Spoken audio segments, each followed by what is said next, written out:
Welcome back sa ating channel. Nagbabalik po muli ang inyong lingkod upang magbigay sa inyo ng mga bago at nagbabagang mga balita. Tila ba naging mainit na usapin ang isyong ito sa mundo ng social media?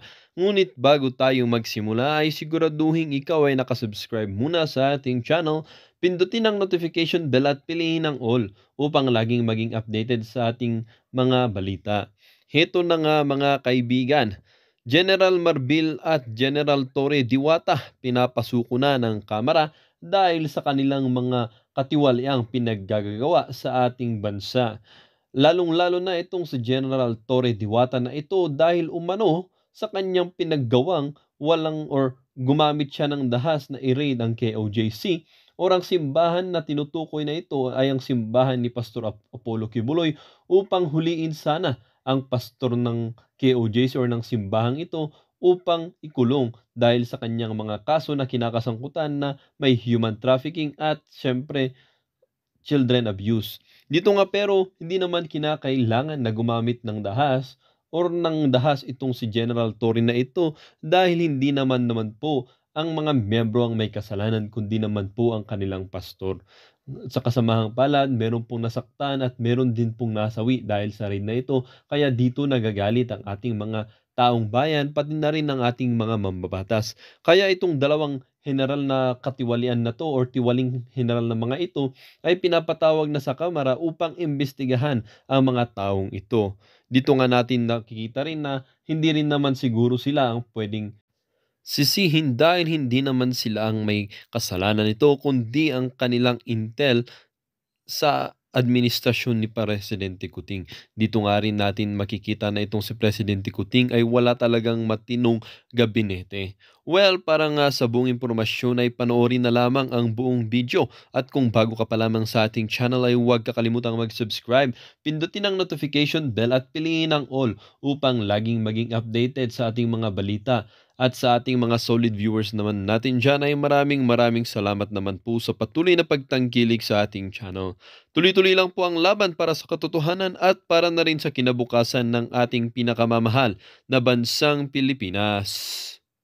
Tinabaho na nila ang mainstream, tinatrabaho nila yung social media. Ang tingin nila is that the reaction would be a lot less than this kind of outrage. Pero ang nakikita po natin, medyo bulaga. And so, nakikita rin natin that Malacanang is suspiciously silent. Kasi kung sa tingin nila, this is something that they are winning, they'd be gloating about this para mapresenta nila as an achievement for the coming elections. Na look, the administration is in control, itong mga yung mga critics ay kukunti lang, di naman po sila influential, di naman nakikinig o naririnig yan, or hindi naman sila pinaniniwalaan ng taong bayan. But I think this is biting them back. So, anong batas ang mga nalabag? Ngayon, ang service of a warrant of arrest, mayroong pagkakataon yan. The court does give a leeway na makapasok sa isang pribadong lugar. Pero, the moment na nakikita wala naman po yung tao doon, mag-aalis na yon at magre-report sa hukuman. Ito ay once the warrant of arrest is issued, you have 10 days to serve it. If in that 10-day period, hindi na-serve, hindi nahanap, isusoli yung arrest doon sa hukuman and the prosecution can obtain an alias warrant. So, ang nangyari dito is the NBI had served the warrant, hindi nila nahanap, nag-return sila to the RTC and they made the report. Hindi ko sure kung nag-issue na yung alias warrant, but hindi rin maliwanag kung ano yung hawak ni General Torre at kung sino talaga yung hinahanap nila base dun sa warrant. Now, there is an argument kung saan pwedeng iserve yung warrant of arrest. Pero dito, nakikita natin there is kino-contest ni Attorney Torreon yung service dun sa KOJC compound because that is not the last known address. Gayunpaman, pinapasok ng maayos ang PNP. It was after they were let in that things started to go south. Pumasok ang ibang mga puwersa ng PNP gamit ang mga through the fences, through areas na hindi naman intended for ingress. Okay, so that is in itself is a violation. Number two, may mga nakatira sa loob ng compound. Sina-search po yung lugar nila and the search has not been kind. Hindi po sila kasi this is not subject of a search warrant. This is a warrant of arrest. Usually sinaserve ang warrant of arrest, sigurado na sila na nandun yung tao. So dito, hindi sila sigurado na nandun yung tao, naghahanap lang sila, naghahalugtong sila. But the moment that it is clear that the person or persons are not there, then their obligation is to withdraw. Kasi may karapatan ang mga taong nakatira doon to the security of their domicile. Diyan po sila nakatira. Mayroong mga karapatan na kaakibat dun sa inyong tinitirahan. And so nakikita natin dito, patagal sila ng patagal. Ngayon, nung nagstay ang PNP dyan, una, labag na yun sa batas. This is clearly not within the rules. Next, bakit sila nag-hold ng mga tao sa loob? Ito po ay arbitrary detention. Are these people under arrest? Bakit nire-restrict ang kanilang movements? Bakit hindi sila sinasabihan? So, unang-una, have they been entitled to counsel? Bakit walang nag-aabiso sa kanila what they can or cannot do? Kasi nga may puwersa ng ginagamit ang PNP sa mga taong nakatira sa loob. Yung hindi sila pinanalabas can already be nga considered arbitrary detention. Paano naman yung mga nasa labas? Why are they being excluded from the place that they live in? Again, another violation of their domicile. So, nakikita natin nilalabag dito ang saligang batas, and the very cavalier attitude of General Torre is clear. Ang sabi niya, sige, kasuhan nyo na lang kami pero gagawin namin ito. Which means that none of these objections, no indications of how the arrest can be conducted. Walang pakiusap. Hindi gagawin nila ang gusto nila. Bahala na daw yung KOJC na kasuhan sila. And this, to me, appears to be a person speaking with the arrogance of a backer who's very powerful. Wala na tayong ibang makukonclude kung hindi itong sitwasyon na to ay umaabot hanggang Malacanang. Hindi ka naman maglalakas ng loob ng ganyan kung sa tingin mo hindi ka suportado ng mga superiors mo. Diba? The moment nagkagulo ito, if Malacanang had not issued a statement either condemning it, then it is clear that this is supported. So ngayon, meron pang balita na puputulan daw ng kuryente at saka tubig.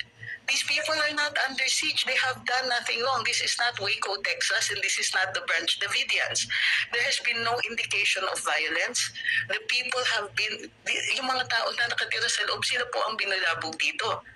And there is no clear indication of what crime they are committing for them to suffer this kind of fate, for them to suffer under the hands of police, of state forces.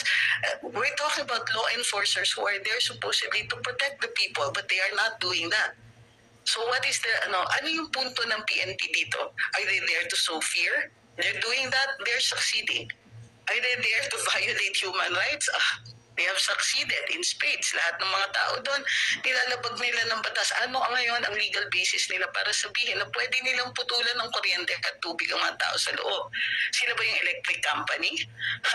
Nagnakaw ba ng kuryente ang mga taong to that will merit yung pagpuputol ng kanilang utilities? There is none, and there is no precedent for this. So, what's going on? Hindi naman dyan, wala nga sila, hindi nila nakita yung supposedly mga pugante that could in some way justify what they're trying to do to flush these people out. But again, the people who are in there, wala silang kasalanan. They live in the same place na hinahalukog. Hindi lang iisang tao nakatira dyan, hindi lang mga pugante nakatira dyan. This is a place where thousands, diba? Or hundreds of people live. What are you going to do to redress them, to make them whole again? So, yun po nakikita natin. This appears to me a very blatant violation of very basic constitutional rights. MJ, I have a question for Attorney Trixie. Go ahead, sir. Kayo muna. Standby muna kami. Yes, Attorney Trixie, I've seen during the dialogue between Senator Bato Ata yun at Attorney Torion and General Torre, he said nag-present siya ng alias warrant, no? At sa alias warrant na yun, no, ang sabi doon, specific yung KOJC nga daw, and then yung word na and elsewhere. So, yun ang ini-stress niya, no? That's one question. Anong implication doon at anong legal implication ng clause na yon? Second, they've been using daw Attorney Trixie, no? Parang mga instruments na that could detect heartbeat, no? Maybe underground or beyond buildings or whatever it is. At ang sinasabi nga nila, because those instruments daw keep on sending signals that there are indeed some heartbeat somewhere, that they will not stop until they find the person. Pero hindi naman nila sigurado kung yung heartbeat na yun ay sa tao, sa isang hayop, o kung tao man kay pastor ba yun. At hindi nga nila ma-determine kung ma-pinpoint kung nasaan yung location ng heartbeat na yun. And third, gusto na naman din mag-request ng jackhammer ni General Torre.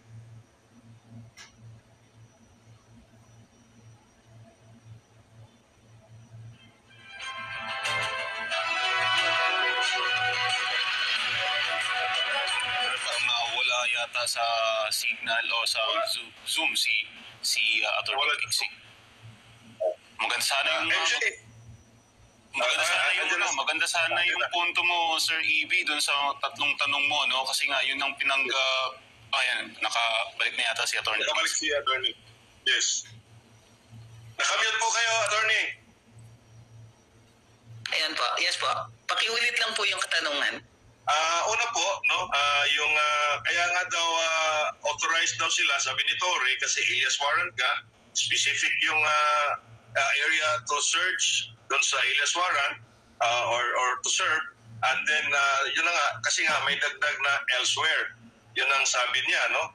Pangalawa, meron daw silang instrumento na scientific instrument na makapag-detect ng heartbeat, and sinusuyod nga nila yung buong compound daw, at lagi daw na merong evidence of heartbeat. Pero hindi naman niya sinasabi na kung heartbeat na yun, kung sa tao ba yun or sa hayop, at kung tao man, kung sinong tao yun, si Pastor Kibuloy ba yun, o ang daming tao dyan. So at ang sabi niya, ang ibig sabihin niya, if I take it to mean na hanggang may heartbeat signal na nare-receive, yung kanilang instrument ay parang hindi sila aalis. Parang ganun ang sinasabi niya, no? And in fact nga, no, it was reported by SMNI na nag-request na nga raw ng jackhammer itong si General Torre, no? I think, no, one may infer na gagamitin niya yun somewhere to break concrete na baka nandun yung heartbeat. So ano po yung mga legal implications ng mga actions na ganito po, Attorney Trixie? Okay, with regard to the term elsewhere, this is a warrant of arrest. So nakalagay dun sa warrant of arrest yung address kung saan hahanapin yung tao. Because a warrant of arrest, di ba, is under the title of what we call searches and seizures. So there are warrants from the court. The warrant means an order. Okay, when you say unwarranted or by what warrant, you mean by whose order or under what power, under what mandate. So ang warrant of arrest, a search warrant is a search or seizure of personal property. And the warrant of arrest is a seizure of a person. Okay. Ngayon, in a search warrant, kailangan specific yung lugar at specific kung ano yung hinahanap.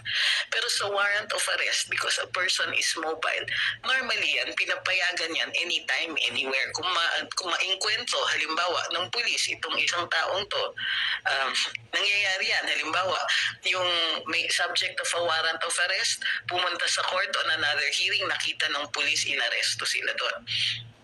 So, if you're subject to a warrant of arrest, general rule is, wherever you will find that person. Ang problema nga kasi dito is it is not a simple service of a warrant of arrest. Normally nga, ang warrant of arrest, sinaserve yan nga takipin yung tao kasi nakita nyo na dun sa lugar. Pag hindi nakita, you go back to the court, you return, or you have what we call a return of the warrant, and you report to the court kung ano nangyari, you get an alias warrant. Yung alias warrant, yun walang expiration. Kasi ang original warrant, may 10-day period lang yan. And then it expires. You have to return to the court and get your alias warrant. So So, dalawa yung naging issue dyan. Number one is it an alias warrant or was it an original warrant? Kung yung original warrant ang gamit ni na General Torre, posibleng hindi na valid kasi nga, ni-return na ng NBI yon and an alias warrant has been issued. So, dapat ang hawak ni General Torre is the alias warrant. Number two, ang sinasabi is, ang question dito is yung lugar. This must be resolved by the court kasi ano bang ibig sabihin ng court ng elsewhere? If it was an ordinary search of personal property, kailangan with specificity yung lugar. So dapat in fact down to the number, kung kunwari hindi binigay yung apartment number, you cannot search all of the apartments. So in this case, the term elsewhere is too vague. But if that were a search warrant, now a warrant of arrest, posible yan kasi in other places. Dahil yun nga, if you run into the person somewhere else and a person is mobile or a person can transfer areas of where they are located, then the warrant usually is open basta kung saan ninyo mahanap yung tao. Yun nga lang, the issue here and the reason tumatanggi si Attorney Torion is because there is a right to the security and sanctity of your domicile. Hindi po ganong kadali. And so therefore, kumbaga, you're violating the privacy of persons.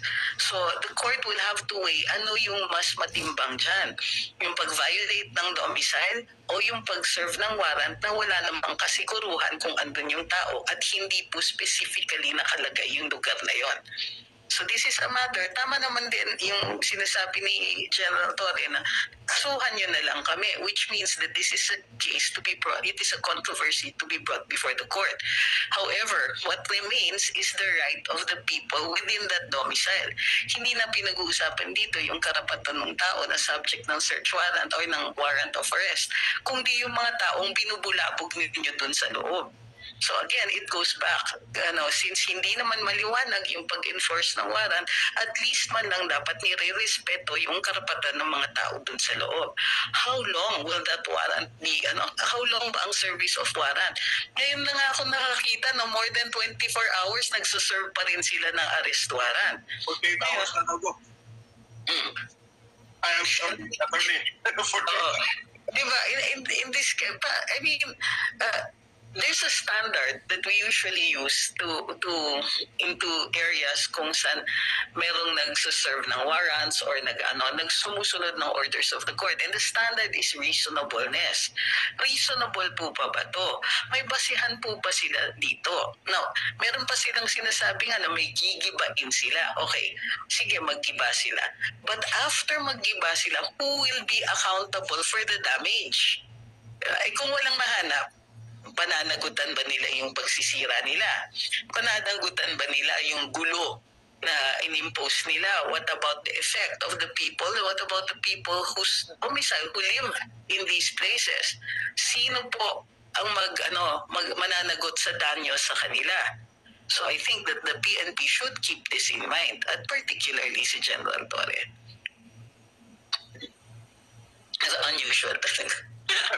Never, 20 years in practice, and I've never seen this happen. Yeah, do you think, attorney, this is unprecedented in our country's legal history? What's happening now in DC? Well, posibleng may nangyari na ganyan in the 1800s during the Spanish colonial period. Under the Japanese occupation, posible din po. Pero wala nang warrant noon, di ba? So this government now is akin to a Japanese occupied government or the colonial government during the Spanish era. Ang kasi nakikita natin dito is the PNP is treating the members of the KOJC like they are enemies of the state. Hindi naman po ganon. And that's what you call unwarranted. Ano yung basis niya? Natratuhin sila ng ganon. Ano yung basis nila na pagdudahan sila na pinatago nila si Pastor Quiboloy or any of the persons subject of the warrant of arrest? So, para sa akin, I don't mind. They do their duty. It's difficult. Mahirap dun sa parte ng PNP kasi nga hindi madali yung nag-execute ka ng warrant, ganap ng batas. Tapos mayroon talagang nasasaktan, mayroon talagang iiyak. Naiintindihan natin yun. Pero service ng warrant of arrest dito hanggang ngayon wala pang naa-arresto. And so you're going to weigh in with the other rights. At saka kung may damage na silang nakukos. I think that the reason din na maraming nakikiisa ngayon sa mga kasapi ng KOJC is kasi napaka-blatant ang paglalabag sa karapatan ng mga tao dito. And I think that that's something that General Torres should keep in mind. Tony, yung dito sa warrant, yung pagsisilbi ng warrant, kung hindi ako nagkakamali, nasa pang 7 beses na yata itong pagsisilbi nila ng warrant, tapos hanggang ngayon wala pa rin silang nakikita. Ito po ba ay sa tingin po ninyo dito, attorney, may paglabag ba dito sa procedure na to, yung paulit-ulit na pag-serve ng warrant of arrest? Ang normal nangyayari po, after hindi ma-serve ng warrant, and even if several times hindi ma-serve ng warrant, i-archive yung kaso. Kasi nga, hindi dumadating yung akusado. So, kumbaga, matutulog yung kaso. I mean, of course, they can still serve the warrant later on, but the standard will be, again, reasonableness. Reasonable ba yung araw-araw mong binubulabog o linggo mo binubulabog? Yung nakabantay kayo dun sa labas na under siege ang isang buong compound with several families living there. Hindi po yung akusado o hindi po yung subject ng mga warrant ang nakatira dun sa loob. These are other people. What about their rights? So, unusual dito, and well, dapat nga ina-archive na yung kaso. It's something I think that they are fully against. Na natatakot sila na dahil nga hindi nila mahanap because of their own failure. Okay, I see this, it is not I cannot ascribe a fault on the part of KOJC kasi wala po akong nakikitang ebidensya na tinatago si Pastor. But what I see here is a failure of intelligence on the part of the PNP. And we're talking about intelligence in both senses of the word. It's a failure to, failure of investigation. Failure na hindi kayo marunong mag-imbestiga, hindi kayo marunong maghanap ng ebidensya. Huwag naman kayong mag-violate ng karapatan ng ibang tao. And then suddenly somebody gets this genius idea that, he's under a pile of concrete. Pero nadidetect nila yung heartbeat. Sige, okay, I admit that science fiction can come into play in here. Pero they have no standard of reasonableness right now. Even the heartbeat, they're not even sure about that one. So, again, by any standard, this has gone off the rails already. And I don't know who's going to survive at the end of this, whose career is going to survive at the end of this. Attorney, kaya ba nila tinaon sa very long weekend yung operation na to so that the KOJC legal team will have limited legal remedies to take kasi sarado yung mga korte? Well, it only delays it for example, tignan mo, anong araw na ngayon? Sunday na. Ang long weekend, it ends after tomorrow. But Tuesday, may pasok na uli. Sunday na po, wala pa rin silang nahahanap. I think that kind of plan would have worked kung Sabado pa lang nahanap na nila. Then there would be a delay. Hindi tayo makafile ng petition for habeas corpus, hindi ka makafile ng anything like that. So it's usually sa habeas corpus kasi madalian yon. But if kung yun ang inaano nila, yun yung strategiya nila, the courts always have a system for that. Parating meron po 24/7, meron tatanggap dyan ng petition for issuance of writ of habeas corpus. Whether that's in the Supreme Court, the Court of Appeals, or the RTCs, meron po yan. So I don't think that really was the point. I think the reason it was set for a long weekend is mahirap magtawag ng mga tao. But they could have done it in secret. Kaya lang they don't know the meaning of subtlety in this case. If yung tinataon nila na hindi masyadong maraming tao dahil baka nga nasa bakasyonan yung iba. Ma'am, parahin muna natin si Sir EB dahil mukhang tutulog na yata. Sir EB, anong huling mensahe mo for this morning? Well, ako lang, I'm really sad, because I really feel the pain of the KOJC members because of what's happened to their abode, to their domicile, to their place of worship, to their being, humans na talagang inuinsulto na sila. But more than that, it's the pain that they felt that I also feel of being betrayed by Bongbong Marcos, who they have supported, no? During the 2022 campaign. Tapos ito ngayon ang bilang bayad doon sa pagtulong na ginawa ng KOJC. And ang message ko sa mga ibang Pilipino na nakikita ang ginagawa ng administrasyon na to sa KOJC nga na medyo may malawak na resources at wala namang nagawang krimen except to be Duterte supporters, ay nagawa din nga ng administrasyon na to. How much more? Tayong mga ordinaryong Pilipino. So I hope that the Filipino people will come to realize that it's probably time to stand up and speak out. Again, not for ourselves, but for our children and our future grandchildren. So I really wish to stay a little bit longer sana, but